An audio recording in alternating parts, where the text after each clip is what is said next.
अगर आपसे सवाल किया जाए कि हमारी कायनात में सबसे ज़्यादा चमकीली चीज़ क्या है, तो आप में से कुछ लोगों का जवाब होगा सूरज, वहीं कुछ लोगों का जवाब होगा सुपरनोवा एक्सप्लोजन। ये हमारी कायनात का सबसे ब्राइटेस्ट इवेंट होता है। जब कोई तारा मरने वाला होता है तो वो सुपरनोवा एक्सप्लोजन के ज़रिए फटकर ख़त्म हो जाता है। उस गैलेक्सी में जितने भी प्लैनेट्स और स्टार होते हैं, वहाँ तक इस सुपरनोवा एक्सप्लोजन की रोशनी पहुँचती है। जैसे कि हमारी गैलेक्सी में बेटरनू सितारा, जो कि आने वाले कुछ सालों में सुपरनोवा एक्सप्लोजर के ज़रिए फटकर ख़त्म हो जाएगा। इसकी रोशनी कई दिनों तक हमारी ज़मीन पर आती रहेगी। इतना ब्राइटेस्ट यानी चमकदार होने के बाद भी ये हमारे कायनात की सबसे चमकीली चीज़ नहीं है। हमारे कायनात की सबसे चमकदार और ब्राइटेस्ट चीज़ गामा रे बर्स्ट है, जो कि कुछ समय के लिए ही अपनी ब्राइटनेस को बरकरार रख पाती है। गामा रेज़ इतनी पावरफुल होती है कि ये कुछ ही मिनट में प्लैनेट को ख़त्म करने की सलाहियत रखती है। क्या अगर हमारी ज़मीन से कुछ लाइट ईयर दूर ये गामा रेज़ फट जाए, इससे हमारी ज़मीन बच पाएगी? जब भी दो न्यूट्रॉन स्टार आपस में टकराते हैं, इनकी शदीद टक्कर की वजह से ब्लैक होल वजूद में आता है।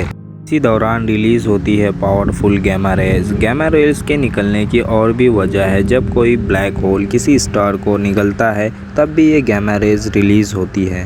कहा जाता है कि ये गामा रेज़ हमारी ज़मीन से टकरा चुके हैं, लेकिन ये आज से करीब 45 करोड़ साल पहले की बात है, जिसकी वजह से ज़मीन से ज़िंदगी का नामो निशान मिट गया था। ये हादसा डायनासोर के आने से भी लाखों करोड़ों साल पहले की बात है।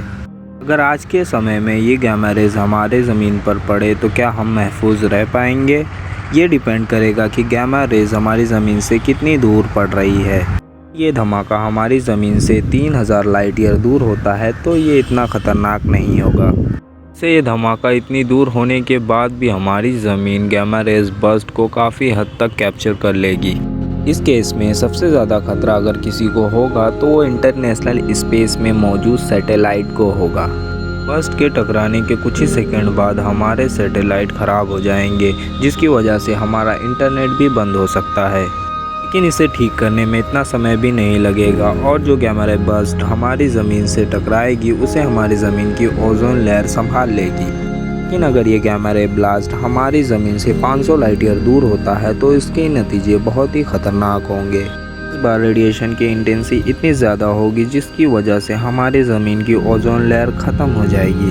ओजोन लेयर के ख़त्म हो जाने से हमारे ज़मीन के 99% पेड़ पौधे सूखकर ख़त्म हो जाएंगे, जिसकी वजह से हमारे ज़मीन पर ऑक्सीजन की कमी पैदा हो जाएगी और बिना पेड़ पौधों के जानवर भूख से या फिर दम घुटने की वजह से मरना शुरू हो जाएंगे। इंसान भले ही अपने आप को ऑक्सीजन मास्क या फिर ऑक्सीजन सिलेंडर के ज़रिए कुछ समय तक ज़िंदा रख पाए, जब तक कि वो सिलेंडर या ऑक्सीजन ख़त्म नहीं हो जाती। अगर ये गामा रेज़ बर्स्ट ज़मीन के आसपास होता है तो ऐसा लगेगा कि किसी एस्ट्रॉयड की टक्कर ज़मीन से हुई है। सबसे पहले तो ये हमारे ज़मीन के एटमॉस्फेयर को पूरी तरह ख़त्म कर देगी और बिना ओजोन लेयर के हम स्पेस के जुपिटर के लपेट में आ जाएंगे। इसकी वजह से हमारी बॉडी के स्किन के ऊपर वाला हिस्सा पूरी तरह जल जाएगा। जब तक हम ये सोचेंगे कि इसे कंट्रोल कैसे करें, इतने समय में हमारे ज़मीन की हालत बहुत ही ख़राब हो जाएगी। गामा रेज़ में एक अच्छी बात है, जिसमें हमारी किस्मत सही रही तो हम बच भी सकते हैं। दरअसल गामा रेज़ का वेवलेंथ काफ़ी छोटा होता है, जिसकी वजह से ये हमारे ज़मीन के पास से भी गुजर सकता है बिना कुछ नुकसान पहुंचाए। लेकिन हमारी किस्मत बहुत ही अच्छी होनी चाहिए, तब भी हम बच पाएंगे। गामा रेज़ इतना ख़तरनाक होता है कि ज़मीन के ज़लज़ले, सुनामी और ज्वालामुखी जैसे इवेंट इसके सामने फीके पड़ जाते हैं।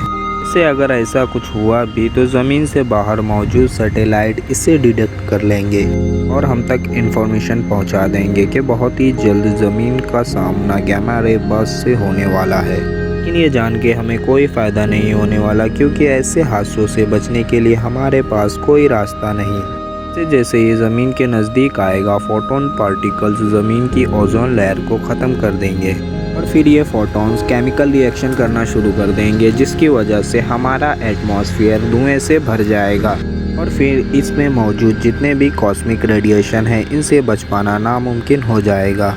और फिर ज़मीन के सारे इलेक्ट्रॉनिक डिवाइसेस काम करना बंद कर देंगे। इसके बाद आपको वैसा ही नज़ारा देखने को मिलेगा जैसा कि आज से तकरीबन 45 करोड़ साल पहले हुआ था। लेकिन एक अच्छी बात भी है, ऐसा होने में अभी लाखों करोड़ों साल लग जाएंगे। तब अगर हम बच पाए तो हो सकता है कि हम इन गैमा रे बर्स्ट से बचने का कोई रास्ता ढूंढ लें।